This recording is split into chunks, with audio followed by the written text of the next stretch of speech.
HorrorDeconstruction.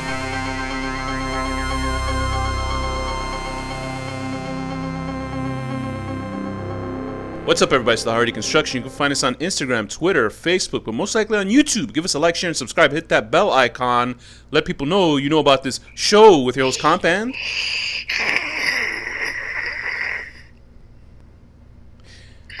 And today's film is... Jakob's Wife, 2021. It's new. Jakob'S Wife, 2021. Anne, married to a small-town minister, feels her life has been shrinking over the past 30 years. Encountering the Master brings her a new sense of power and an appetite to live bolder. However, the change comes with a heavy body count. Directed by Travis Stevens, written by Kathy Charles, Mark Steensland, and Travis Stevens. Starring Barbara Crampton, Larry Fessenden, and Bonnie Aarons. I was getting used to the A in the names. Bonnie Aarons with a whole bunch of other people. So, Danny, why did you pick Jakob'S Wife? Because it's on Shudder, it's new, and I like Barbara Crampton. Yeah. And Larry Fessenden's pretty cool, too. I know in our older episodes, I gave Barbara Crampton shit for like her acting, and I think in really, in that terrible one where they're falling down the elevator shaft. Was she in that one? She's in one where she's like some like government ghoul. She was in that the Death Trap, Death House movie. She was in one where she was like some like government official lady. Oh yeah, it was that. It was Death House. Oh, I forgot she was in that pilot. And that's a terrible movie, but she's not bad in it. No, it wasn't that one. It was We Are Still Here. That's the one with, I think Larry Fessenden was in that one too. Oh, wasn't she the mom in that or something? Yeah, right. And I don't know, but I was like, yikes, when I saw that movie. And it was funny that Larry Fessenden was in it, but everybody else liked it except for me. I thought it was horrible. Did I like it? What do I know? I feel like I didn't I think you like might have it. liked it. I think Thea was in the episode too.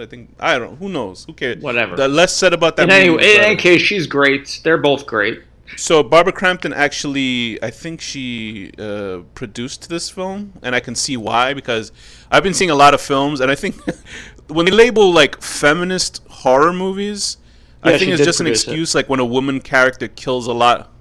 I was listening to, I think it was Postmortem. They actually interviewed her and Larry Fessenden. I didn't listen to the full episode. Oh, cool. But she did produce it because she's now bigger in the horror scene. The more and more I learned about Barbara Crampton, I only know her from horror movies. Is she in other stuff? Right, that's true. Yeah, the more and more I learned about like Barbara Crampton and listening to, I was gonna say Barbara Fessenden, because I shipped them.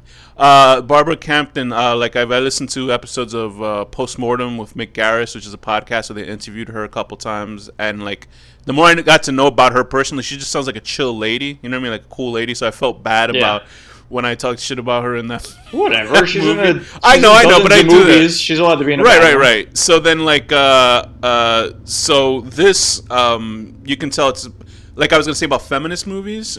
And, like, please don't get turned off by feminists. Because, I'm sure there's a guy going, what? Like, listening to about feminist movies. Because I think a lot of people label feminist movies that, like, if it's a woman just killing a lot of men, but it doesn't, like, touch any other... she's coming Right. But I'm saying it doesn't touch any topic of anything about women's lives and shit. Like, I don't really consider those... Because I saw something called Kandisha, which is a movie about... it's on Shudder, too. It's like a female version of Candyman, but Middle Eastern. Okay. And it's about this woman that's unleashed.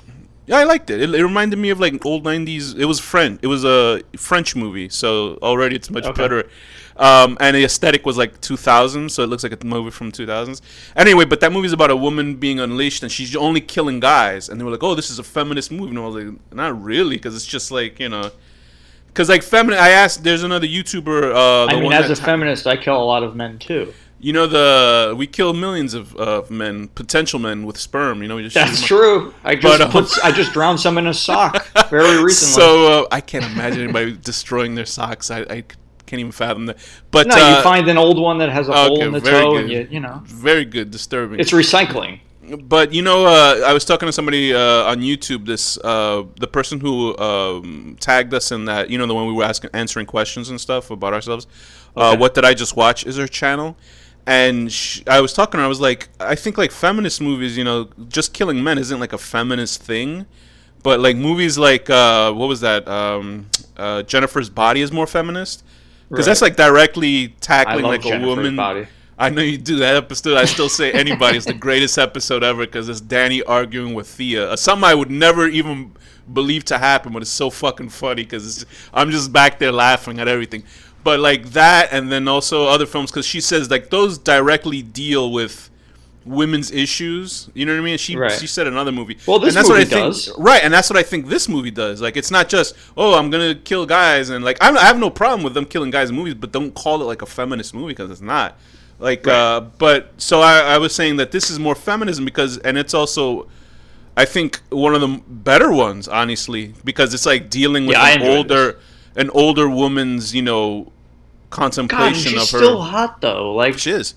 Like, honestly, I was surprised. She really is like eternally hot. Like, it's I was already going, this is good. Like, this is so funny. Two guys saying, yeah, talking about feminism in a movie. Oh, she's so fucking hot, bro. We appreciate the female form. That's like a guy going, we appreciate feminism if the chick's hot, bro. It's like, no, it's not that. I appreciate all women. But it's nice to see because I was already like, oh, this is a good movie. Then like. Towards the end of the movie, there was like a flash of titty and man ass, and I was like, "Good for them, good for them, good for Larry Fessenden showing that ass." But I think that coming into it, I wasn't sure, but like this directly like talks about women aging and their place in life, and being in marriages. Held under like controlling, kind of conservative asshole husbands. Yeah, and it's funny because you think about it as a guy, I think men are obviously more simple as in relationships compared to, this is I wish Thea was here to like discuss this too, but it's simpler for men because we just sort of want to, just keep somebody happy that we're with. But then you realize it's much more than that. Like you have to always be like tap dancing and shit, which is crazy. But like you don't want to be bored. You don't want to be bored in the rest of your life. I understand it. But guys are like, I think with guys they're like, imagine if you actually had like ambitions and you married some boring preacher. I know. That like you have to just do whatever they say. Yeah, I know. So it's weird. So let's get what's the storyline? What's the storyline about, Danny? This is about a preacher who is just this controlling guy and his sexy wife, and they encounter. They're in their 50s, right? Late or early 60s, maybe. 60s. I think she's 61 or something. They encounter this vampire that's living in like a mill, like an abandoned mill or something, and then she becomes a vampire and has a little change of lifestyle. Yeah, so Barbara Crampton, she's playing Anne. She's married to this minister played by Larry Fessenden. They have this very boring... It's so funny seeing him without his hair all crazy. Like, he's like a normal-looking guy in this. Yeah, they have this... so Anne and he have this boring sort of milquetoast life. And she, she's... It's one of those things... It reminded me of this Jack Nicholson movie called About Schmidt, where he's like an older guy. I never saw that one. It's funny. I know exactly what the poster looks like and everything. Yeah, because it's just his face. It's funny, but it's also sort of like scary as a movie about getting old because he's like sick of hearing his wife breathing, her breath, and all that stuff, and like she dies, so he tries to get his life together, and then one day he finds like a box of her things, and it has like a love letter because she cheated on him with his best friend. While they were like, while he was off in the war or something. So you just spoiled the movie for me. Nah, it's just like a joke. But then like, he's coming up to his best friend. He's like, "Hey, how's it going?" He starts attacking him. It was pretty funny. But can you imagine? Oh my God, all the secrets that come out after we die. Can you imagine how many secrets of people after they die? I'm gonna delete. I'm gonna have like a self-destruct on my computer history. I'm gonna have to self-destruct in my room. But like, if somebody finds my porn tape, that oh boy, am I in trouble? Well, I guess I won't be in trouble. It'll be like, hey, look, he did get laid in his lifetime. Anyway, good for you. So she is bored with her life, and so she hears about. She is trying to. She's a part of a deal with, I guess, creating this. I don't know what it is. It's like an old mill, right? So they're trying to create a rec center, like a new one. Yeah. And this guy that she used to have a relationship, I forget his name's Tom something or other, It doesn't really matter. So there's like a moment where she wants to feel alive. I again. like his death. That's pretty good. Yeah. This is a pretty low budget movie, but they looks make good. it work. It looked really good. So she's like feeling old pangs of a life that she could have had, like having some sort of but that guy probably would have fucking dumped her as soon as he got famous. That's how people are. Guys are. Well, maybe he. Honestly, I can't just say guys, but everybody would. Like no. If he's willing to come back to some old mill and then just fuck his old married flame friend, then you can tell. Although I do have a friend who actually I'm not going to say it. No, go ahead. Never mind. Get them in trouble. Okay, without naming names, a friend, I won't say their gender, so it's even less of a giveaway. Had another like an old flame that they loved, and then they reunited, and the person just pretended to like them, used them for sex, and then left. It was kind of fucked up. Oh, the person used this friend. Yeah, used my friend for sex and then just left. Like they thought it was like a reconnecting. Were any of these people married or not? No, but they were like in love years ago, and then they got back together, and the person just like was such an asshole. Oh my god! This was Carl Rosenberg, wasn't it? Oh, that Carl, that wacky Carl! How dare you? I could already tell by the way your story it was a woman. Because a woman would care about that. A guy would be like, "Ooh!" Guys are like, how stupid guys are. Because it's something that I thought about when I was listening to an episode of Love Lines, which is true. Because you think about when you is that show still on? No. I was listening to old episodes of it, like when Adam Carolla wasn't a fucking idiot. He's such an asshole. He is now, yeah, for sure. But he was always an asshole, but now he's even worse. But I would listen to it because guys are like, when you break up with somebody, you're like, oh shit, I could have just fucked that person one more time and I didn't take that opportunity, because that's what guys think of. That's what guys do. Not everyone. You haven't thought that once? You haven't thought that? You haven't thought, I did think that. I should have taken that blowjob once. There's still somebody I thought about that offered me that, and I was like, why didn't I take it? Like, that's what I think about, not that I was an unfeeling scumbag in the relationship. Anyway, back to this film. So she's trying to get back into that sort of loving embrace with somebody. Mm-hmm. But then, her morals take the better of her. It could be the brainwashing from rats religion. Eat her boyfriend. And so the rats start eating the guy alive. It looks great. I wish they had kind of elaborated on the rat thing a little. It's a Dracula thing. Like, they took it straight out of Nosferatu. Because remember, no, I know, but I wish they kind of had done a little more with it. Like, maybe the rats could transform or something. I don't know. I think they do. I think the master turns into a rat at the end, obviously. Because then by the end credits, all you hear is rats going, squealing and shit. So I think the master's still alive. Right. I don't know about that, but maybe. But it was interesting. But getting to the actual master character. But anyway, we see that Anne has to deal with all this shit, and it's like a weird kind of drama / horror / dark comedy to it. But I think it works. I think it's more comedy than anything. There is a little drama. But yeah. No, but the drama stuff is her. I mean, I like the design of the master, but it's kind of not the best. But it's very Nosferatu. You're right. It is obviously Nosferatu, and I was impressed that it was because when the master actually comes out and it's like a woman, I didn't know that. I just thought, I was like, oh, it's Nosferatu, and because that's the same woman that plays the nun in the Conjuring movies. Oh, okay. She has a very specific sort of features. She does a really good job of being so goofy and smiley as that guy's trying to stab her with a knife. I was telling you before this episode that she looks like a horrible stereotype, but that's actually her face. Right. So, she doesn't the makeup on the master does not work up close. I think it looks like just toilet paper, put on the face.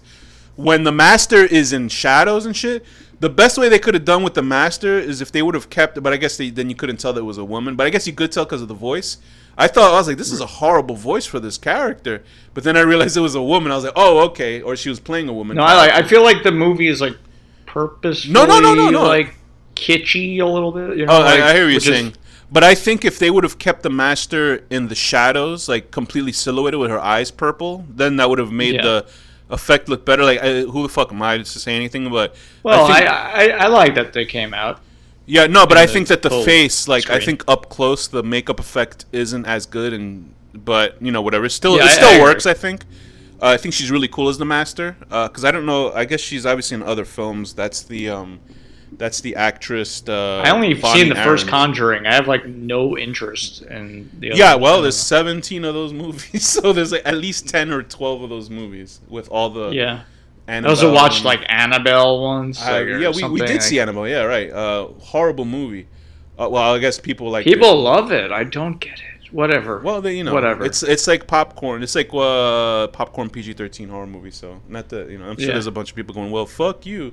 But that's okay. We see. We all connoisseurs. That's true. So we see about Aaron's. Why did I say Aaron? Anne's. Excuse me. Anne's dealing with all this stuff. What were scenes that stuck out for you? I really enjoy when she doesn't bite him and then they have sex. It's just like such a great scene. That was nice. Yeah, I like that scene that they were like, because you do actually. I felt like really happy for them. Yeah, because it's not even just this act. I mean, like the characters, but it was just wonderful. Because it could have easily been a one-sided thing where he's a complete piece of shit. You know what I mean? But then he kind of becomes more of a piece of shit at the end, which sucks. No, I don't think he's a piece of shit at the end. I think what he sees is that. Because they air out their grievances, and it's really good what they do about him talking over her and all that shit, and her not speaking up. Well, his more offensive than hers, but but then he kills the master. He's a fucking monster that just killed half the people there. Like, oh, okay, you know what? All right, you and I know this because we see them interacting. We see the gift that the master is giving towards the wife, which would have been cool because then she could have drank the blood and control. But yeah, then again, the master just killed his brother and sister-in-law. Yeah, I was trying to figure out who CM Punk in the movie was because CM Punk's like a wrestler and he was in the movie. People see, I know this is like, I never want to hear any. Oh, he's one of the deputies. Oh, so he's the guy that he doesn't even look the same. CM Punk is this gigantic, like they love him like they even more than they love like The Rock or The Cock or Steve Austin. I know. I just know because I know just by periphery. I never even knew The Rock. I stopped watching the Hulk Hogan dude. So anyway, but he's like this gigantic. I'm just sidetracking for a second. Gigantic. So I never want to hear wrestling people go, oh, you watch anime or you like this or like that, like you're fucking a nerd or something. These are people that fake fighting. Do you know what I mean? It's real that they're actually getting their asses kicked and jumping from high places. That's great. But I never want to hear. I have no problems with the wrestlers themselves. That's great. Good for them. I even went to a wrestling show once. We got free tickets and it was fun. But they were like the size of ants. I went a bunch as a kid. I really liked. They're fun. You know what I mean? But I never want to hear these people because this guy CM Punk was in part of WWE, which was WWF. He left it and he did it on his own terms, where he was basically like saying "fuck you," and it was like everybody was like loves it. They think that's one of the greatest moments. And then I never watched it. This is just shit that I retain useless information. And he just came back to this new wrestling corporation called AEW I'm sure some wrestling. Is that a new one? Yeah, because these are the people that are directly fighting against. I really know nothing. Right. Wow. So he came back, and this was all on the news or whatever, entertainment, all day. He's back, baby. And I'm like, he's back to do what? Like fake elbow drop somebody? Like... So I don't want to hear, because these people are like, oh, this is real entertainment. It's not anime or cartoons and shit like that. You know what I mean? It's like that kind of audience. Do they get snobby about it? A lot, just like you and I would, or not you and I personally, but there are horror fans. There are horror fans, but like, oh, that's not a real movie. This is, you know. I did just say Conjuring. Right. There you go. So there's elitism and everything, but I'm just saying crossing genres, like wrestling. But if somebody said, oh, I love Conjuring, I wouldn't be like, you idiot. No, yeah. Like I don't care. You would do it personally, but not in public. But anyway, so yeah, that was interesting to see that guy there. I like the guy who played the sheriff also. He was pretty cool.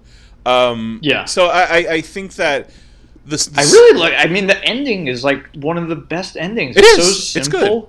Yeah, I like it because it feels like the last shot, that freeze frame is like, whoa, this is like the best. Yeah, it felt like, it was open-ended, but it was cool. Like, I knew she was, I didn't think she was going to kill him. I don't think she is, but...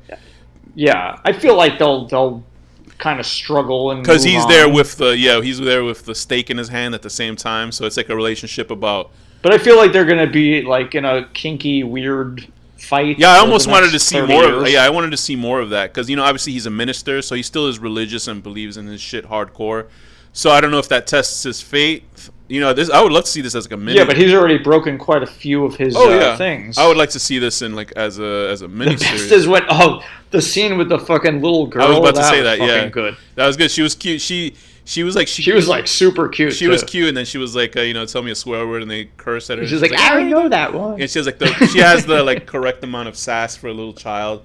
She reminded me of the little sister in Stranger Things season 4. You know, the really annoying little girl named America or whatever. There is no season 4. Season 3. They were at the mall. Season 3. You're right. The little sister of what's his name, the kid, whatever. Anyway, so yeah, I really like this movie. Like, I thought it was really well done. Like, I was kind of avoiding it because I was like, oh, another vampire movie, big deal. Because like I thought this was gonna be some sort of Lifetime movie. Nah, I saw the cast and I was like, it's probably good. Yeah. For me.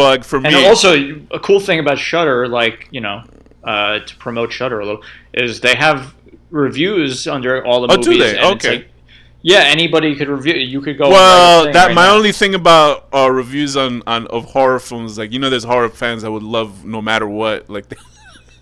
But they usually has somebody have their head cut off and it has one tit. 5 stars. 5 stars movie. They'll explain, and it's usually like pretty accurate. Well, I usually agree with them for the most part. So far, I like that one vampire chick. The first one, the teenager, I guess. She looked like a fucking adult. Yeah, she's good. Because she looks. But she's cool. like she's like a pet, not like a thinking vampire. Right. She's what do they call him? A ghoul. When a vampire makes a ghoul, I always they're just like pawns. She looks straight out of like fucking Evil Dead. Like, she looks fucking great.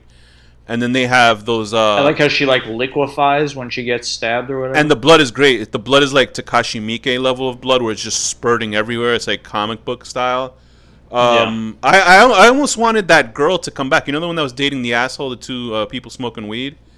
And the young girl was like, "What the fuck?" And like I would have liked to seen her come back in like some sort of capacity of Lost Boys. When the secondary characters come back to kick ass. But I guess it was because of budget. Yeah, it was. It probably wasn't necessary anyway with the story. But they have good stakes in this film. Haha. As in, like, him getting stopped by the cops, people seeing them moving bodies around. I have no idea they're why. Not very good at they what did they not do. need to move that body to her house. She could have drunk the fucking blood there. Do you know what I mean? That was just a pure writing. Doesn't make any sense why they did that, because somebody could have seen her from in front of the house and do that.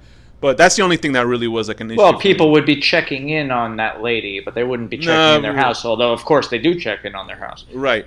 But I think as a whole, this is like, it really works as a film that tackles a lot of like important issues about getting old, and that's scary because when you're older, you want somebody to love, and it don't look like that's gonna happen for me. Danny, maybe. Yeah, and if you're in like a not happy marriage, you're kind of like trapped. Like, you're gonna get a divorce in your 60s. Yeah. But there's a lot of people that do it. There's a lot of people that realize that they want happiness in life. So they want. No, I know, but it's like, imagine if you don't have the guts and you're just kind of like settled now in this like kind of unhappy life. That sucks. Yeah. So I mean, like, it's a good wake up call. I'm sure there's a lot of older people that saw this film. And they're like, fuck this! And they just, like, kill it. They probably cut their wife's head And they went out to an old mill, like, screaming, like, bite me! Yeah, right? Bite me! And then some homeless, like, transient that has, like, fucking the worst diseases bites them, and they bite them, and they get herpes, and they're like, I've made a mistake! So yeah, I think all in all, it's a solid vampire movie. It has some cool effects, especially the part when she's getting the UV lighting on it. I like the design. It's like cool. You don't usually see Nosferatu teeth. Yeah, I like that, and I like the effect when she's getting the UV lighting on her teeth. I was wondering if that was gonna happen. Yeah, that was very funny. She her teeth, her mouth is all burnt up, and nobody checked up on her. Like the dentist didn't like call the police to be like, hey, or maybe she just didn't want to get sued. The only thing that bothered me also was when when you turn into a vampire, your first thing to do is to listen to industrial rock and dance around, which is just like like, oh, come on, like honestly. Yeah, but I feel like they were going for like a little. At her age, I'd probably believe her listening to like some sort of oldies, some oldies music, like what do you say? No, but she's cool, man. She grew up in like the 80s. What do you say? How do you do? Well, I guess she grew up in like the 70s with some hot goo. So, but then the song was actually about vampirism, and I was like, what luck is that? You turn on the radio, and there's a vampire song on. But anyway, other than that, like that was don't worry. It's karma. Yeah, right. Well, no, that's not the right word, actually. Synchronicity. It's fate. Synchronicity. That's it, yeah. But yeah, I think I like the movie a lot. Solid enough film. It's entertaining. It's funny. The acting is great by everybody. The gore effects are pretty cool. I think the gore effects are actually great. It's great. My rating for this is I would give it an 8 out of 10. to repeat what I just said, turning into a vampire with the use of synchronicity, listening to a vampire rock song and dancing to it, and then moving your couches and chairs. And what rating would you give Jakob'S Wife 2021? Jakob'S. I give it a 8.5 Nice. out of 10. Pulling out your sweet old buttocks and pounding your wife on the ground after you find out that she's a vampire. Sometimes that old dickin' is what you need. You know what I mean? We all, every one of us needs that. And with that, Danny, what's the final word? Robotics.